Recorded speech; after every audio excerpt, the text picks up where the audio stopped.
Hi guys, be the bull welcomes you again. Yes, क्या ये stock अगला Trident बन सकता है या नहीं, उसके बारे में बात करने वाले हैं। तो अगर उससे पहले मेरे चैनल पर नए हैं तो सब्सक्राइब कर दीजिए और बेल का बटन हिट कर दीजिए ताकि मेरी वीडियोस की रेगुलर नोटिफिकेशन आपको मिलती रहे। तो ये कंपनी की अगर मार्केट कैपिटलाइजेशन की बात करेंगे तो 1827 करोड़ की मार्केट कैपिटलाइजेशन है। फेस वैल्यू जो है वो एक की है। करंट प्राइस जो है वो 41.2 रुपीज़ का है। 52 वीक हाई की बात करें तो 69.2 रुपीज़ है। मतलब ये एक पैनी स्टॉक है। तो ये एक अट्रैक्टिव तो है, लेकिन एकदम से कूद नहीं पड़ना है, क्योंकि कंपनी जो है वो बहुत छोटी भी है, स्मॉल कैप कैटेगरी की है। 1827 करोड़ का ही सिर्फ मार्केट कैपिटलाइजेशन है। कंपनी के सेल्स की भी वहीं पर बात करेंगे तो 2013 में करीब 1232 करोड़ का कंपनी के पास सेल था, जो कि ग्रेजुअली बढ़ते बढ़ते ट्रेलिंग 12 मंथ्स की बात करें तो 4347 करोड़ का कंपनी के पास सेल है।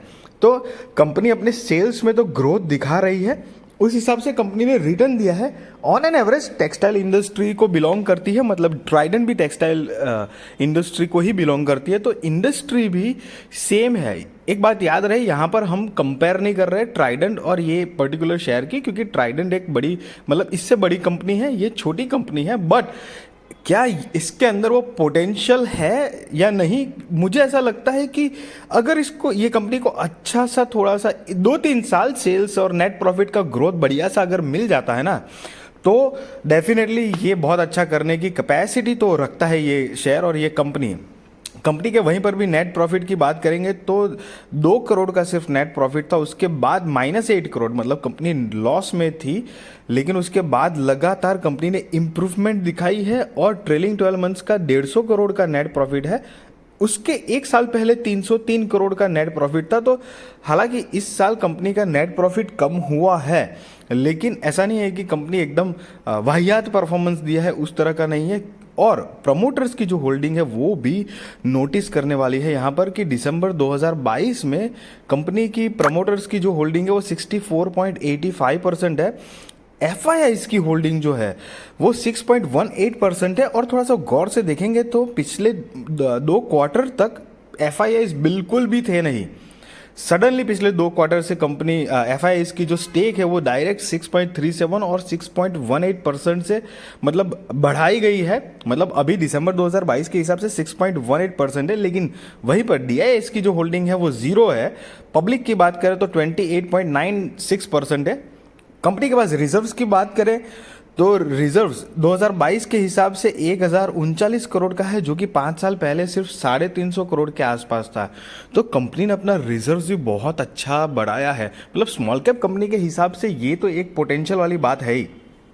कंपनी की टोटल असेट की भी बात करेंगे तो 2022 में के हिसाब से 2023 करोड़ का टोटल असेट है, और 5 साल पहले 1437 करोड़ की टोटल असेट थी कंपनी के पास। तो कंपनी के पास रिजर्व्स बढ़ रहा है, असेट बढ़ रही है। लॉन्ग टर्म और शॉर्ट टर्म बोरोइंग भी कंपनी ने 5 साल के कंपेयर में कम की है। कंपनी के लॉन्ग टर्म बोरोइंग की बात करें तो 5 साल पहले करीब 550 करोड़ थी, जो कि अभी 300 करोड़ है। हालांकि 300 करोड़ स्मॉल कैप के हिसाब से थोड़ी बड़ी है। शॉर्ट टर्म बोरिंग की भी बात करें तो 5 साल पहले करीब 98 करोड़, मतलब 100 करोड़ मोटा मोटी थी बोरिंग, शॉर्ट टर्म बोरिंग, जो कि सीधी 50 करोड़ है। तो कंपनी का ये इंटेंशन तो पता चलता है कि कंपनी जितना चाहे, मतलब बोरिंग कम करना ही चाह रही है। यस, फिलाटेक्स इंडिया की बात कर रहे हैं हम। 41.50 रुपीज़ की करंट प्राइस है। NSE के हिसाब से देखेंगे तो करीब 2011-12 से कंपनी मार्केट में अवेलेबल है, मतलब स्टॉक मार्केट में NSE के ऊपर लिस्टिंग है। और कंपनी ने तब तक, मतलब पिछले 10-11 साल में करीब 934% का रिटर्न दिया हुआ है। तो कंपनी के ऊपर डेफिनेटली आप एक बार, आपको भले ही नहीं बाय करनी हो, जो भी हो, लेकिन थोड़ा सा रिसर्च करिएगा, फोकस करिएगा, क्योंकि ये कंपनी ना इतनी भी बुरी मेरी नज़र से तो नहीं लग रही है। हाँ, एक ड्रॉबैक है कि स्मॉल कैप है, ये थोड़ी सी एक पॉइंट तो थोड़ा नोटिस करने लायक है डेफिनेटली। एक पॉइंट ये भी है कि कंपनी के ऊपर बोरोइंग्स जो है वो बोरोइंग्स भी है, बट अदर देन वो कंपनी जितनी हो सके बोरिंग कम करने के लिए भी, मतलब उतनी ही एक्टिव है जितना हो सके बोरिंग कम कर रहे हैं। और मिला जुला के प्राइस जो है वो कम प्राइस में मिल रहा है, लेकिन कम प्राइस है इसलिए तुरंत खरीद, मतलब बाय करने के लिए टूट मत पड़ना दोस्तों। मैं आपको बताना चाहूँगा, मैं आपको यहाँ पे कोई बाय और सेल रिकमेंडेशन नहीं दे रहा हूँ। वो आप अपने रिस्क रिसर्च और फाइनेंशियल एडवाइजर को पूछ कर करना। बट सारे डेटा जितने भी अवेलेबल थे, पैरामीटर सब कुछ देखने के साथ मुझे ये लगता है कि अगर ये कंपनी को एक 2-3 साल अच्छा ब्रेक थ्रू मिल जाएगा ना, नेट प्रॉफिट और सेल्स बढ़ जाएंगे, तो बहुत बढ़िया पिकअप ले सकती है ये कंपनी और उसका स्टॉक। ये मुझे डेफिनेटली लगता है, क्योंकि कंपनी ने जब जब मौका मिला है ना, अपना पोटेंशियल डेफिनेटली कंपनी ने दिखाया हुआ है। ये बात जाहिर सी, मतलब ये तो एकदम पक्की बात है। आई होप गाइस कि ये मेरी वीडियो आपको इन्फॉर्मेटिव, नॉलेजेबल लगी हो। अगर आप मेरी वीडियो अच्छी लगी तो प्लीज़ लाइक करिए, और नए हैं तो सब्सक्राइब करके बेल का बटन जरूर हिट करिए। Thank you so much guys.